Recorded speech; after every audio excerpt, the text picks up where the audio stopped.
Təsəvvür et ki, oyanırsan və hər yer qaranlıqdır. Sən yerin altındasın. Hərəkət edə bilmirsən, görə bilmirsən. Sən toxumsan. Yuxarıdan soyuq su gəlir. Yavaş-yavaş içindəki bir şey oyanır. Əvvəlcə aşağıya tərəf gedirsən, yuxarı getməmişdən əvvəl.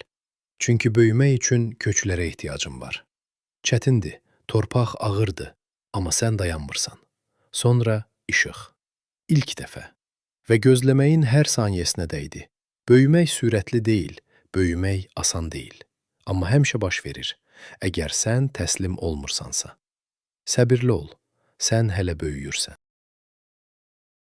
Imagine you wake up and everything is dark. You are underground. You cannot move. You cannot see. You are a seed. Cold water comes from above. Slowly, something inside you wakes up. You push down first before you go up. You need roots before you can grow. It is hard. The soil is heavy, but you do not stop. Then light for the first time, and it was worth every second of waiting. Growth is not fast. Growth is not easy, but it always comes if you don't give up. Be patient.